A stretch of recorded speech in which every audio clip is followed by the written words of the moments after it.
ஓம் சக்தி. மாமா சோமான் கொடுக்குறாங்க. பூர்வஜ் பூஜனீய ஆத்மா ஹூ, நான் பூர்வஜாக பூஜைக்குரிய ஆத்மாவாக இருக்கிறேன். பூஜைக்குரிய ஆத்மா பூர்வஜ். பூர்வஜ்னா முன்னோடியாக இருக்கிறேன். கல்ப விருட்சத்தினுடைய வேர் நான், வேர் பாகத்தில் இருக்கிறேன். வேரில் யார் இருப்பா? தபஸ்விகள், யோகிகள், யோகினிகள் தானே காட்டுவாங்க மரத்தில். ஒயிட் ட்ரெஸ் போட்டு தாதிகளுடைய படங்கள் இருக்கும். அதில் நாமளும் ஒருத்தவங்களாம் அமர்ந்திருக்கிறோம். இப்போ அப்படி தானே அப்படியே விஷுவலைஸ் பண்ணிகிட்டே வரணும். கல்ப விருட்சத்தினுடைய வேர் பாகத்தில் நான் தபஸ்யால் உட்கார்ந்துருக்கிறேன். என்னுடைய ஒவ்வொரு எண்ணங்களின் தாக்கம் அப்படியே கல்ப விருட்சத்தின் முழுவதுமே அப்படியே பரவிக்கிட்டே இருக்குது.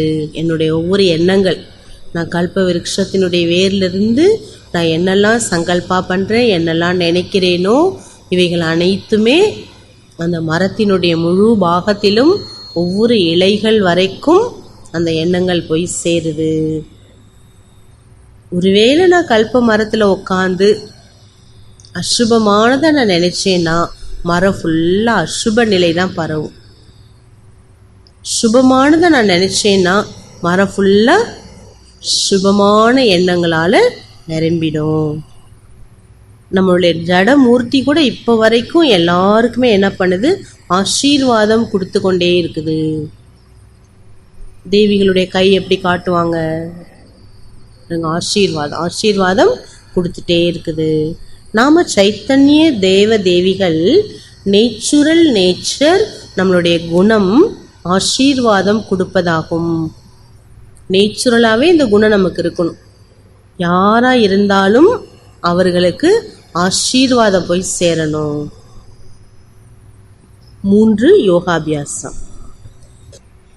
நான் ஆத்மா பூர்வஜ். கல்ப மரத்தினுடைய வேரில் மம்மா பாபா இருவரும் இருக்காங்க.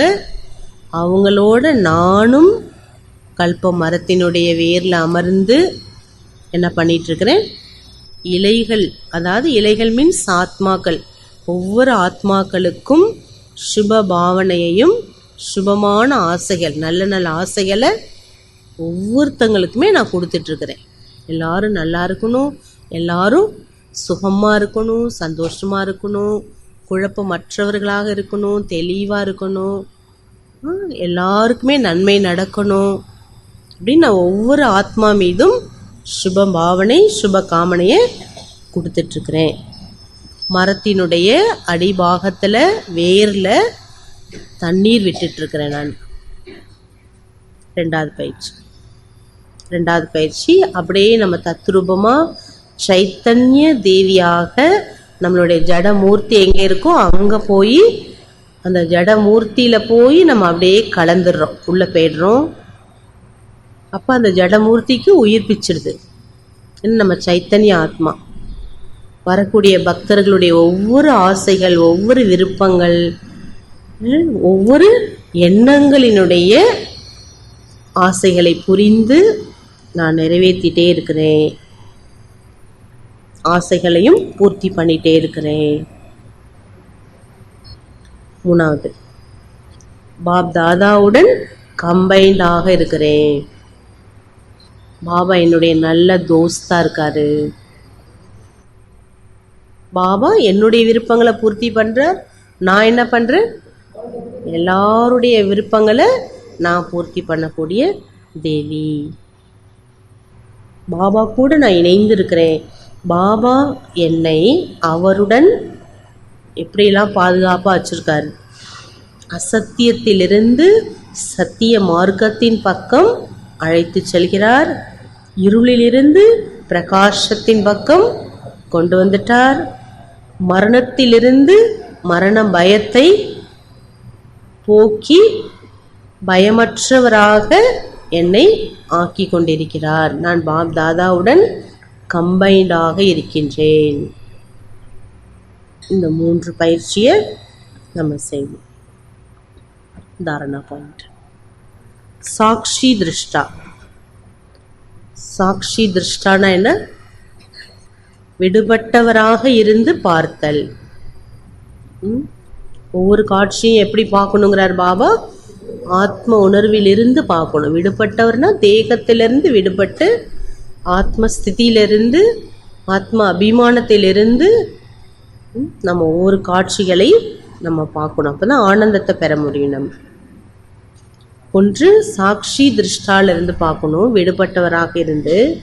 மற்றொன்று திரிகால தர்ஷியாக அந்த சீட்டில் அமர்ந்து டிராமாவினுடைய ஒவ்வொரு சீனரியை பார்த்து அந்த ஆனந்தத்தை பெற வேண்டும்.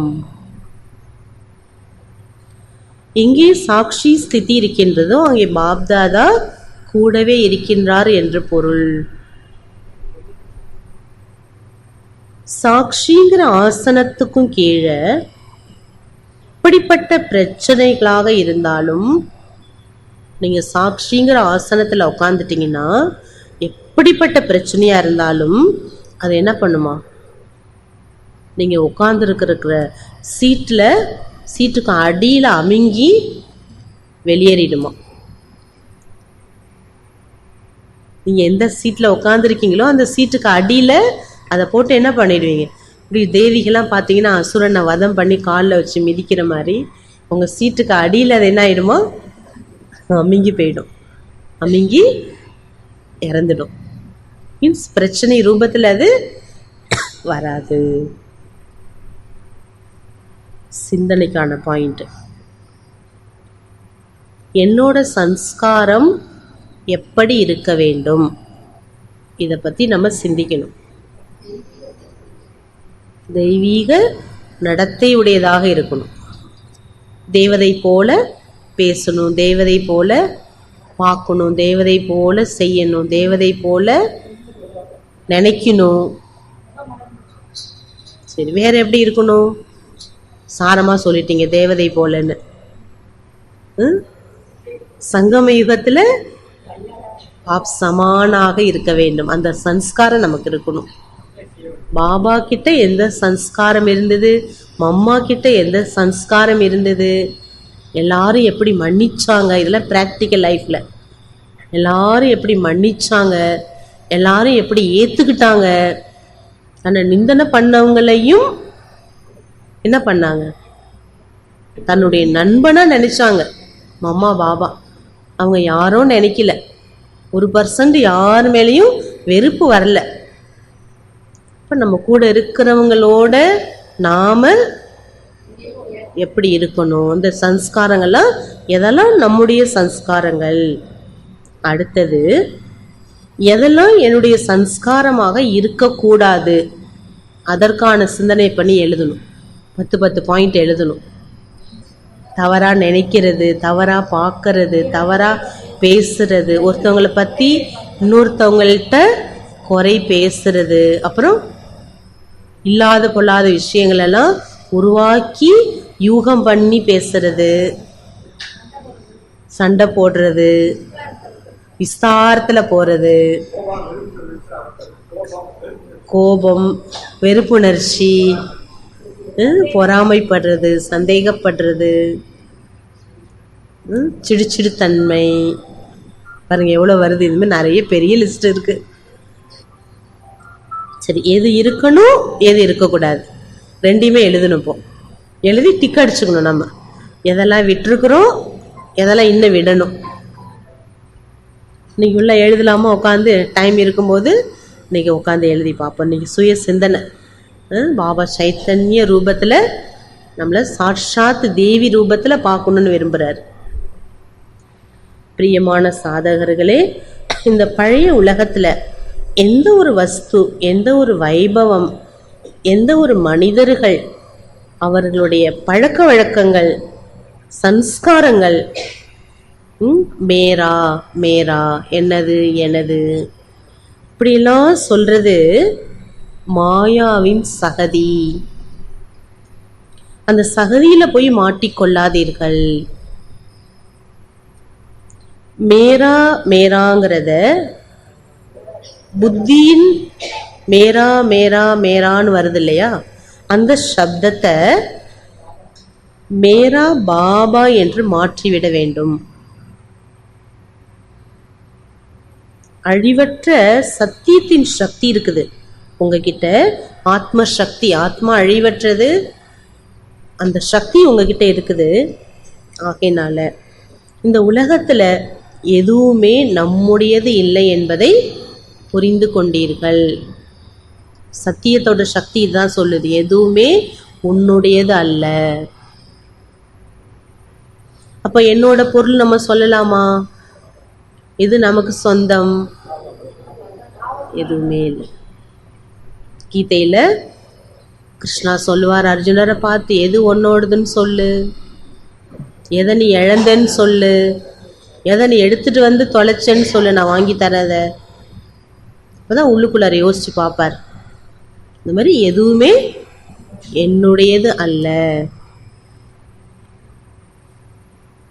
என்னுடையது என்று நினைப்பது அஞ்ஞான தன்மையாகும்.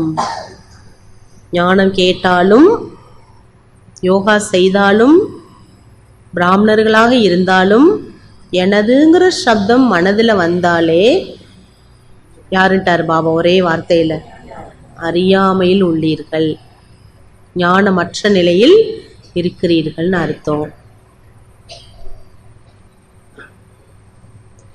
3 உலகத்துக்கும் பாபா நம்மளை எஜமானன் ஆக்கிட்டார். அழகான பாயிண்ட்.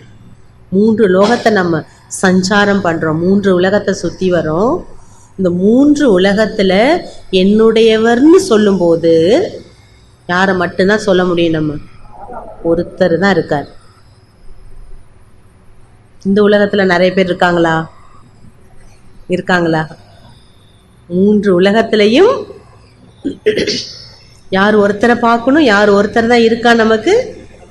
பாபா மட்டும்தான். மேல பறந்தான் போனாலும் அவரு தான் தெரியணும், சூக்ஷ்ம வதன வந்தாலும் அவரு தான் தெரியணும். இங்க நமக்கு நிறைய பேரு சொந்த பந்தங்கள் இருந்தாலும், நண்பர்கள் இருந்தாலும், தெரிஞ்சவங்க இருந்தாலும், யார் மட்டும்தான் தெரியணும்? ஒரே ஒருத்தர் மட்டும்தான் தெரியணும். அவர் தான் நம்முடையவர், நம்ம மேல அக்கறை காட்டக்கூடியவர், அன்பு காட்டக்கூடியவர், அரவணைக்கக்கூடியவர், கடைசி வரைக்கும் உதவக்கூடியவர் அவர்தான். அவர் மட்டும்தான் நமக்கு சொந்தம். மிச்ச எல்லா கனெக்ஷனையும் புத்தியால துண்டித்து விட வேண்டும். அச்சா, ஓம் சாந்தி. பாபா மட்டும்தான், சிறப் பாபா. அதை மட்டும்தான், அந்த மகா மந்திரத்தை மட்டும்தான் நம்ம ஞாபகம் வச்சுக்கணும். நம்மெல்லாம் பாபாவின் குழந்தைகள். எங்கே பார்த்தாலும் பாபா தான் நமக்கு தெரியணும்.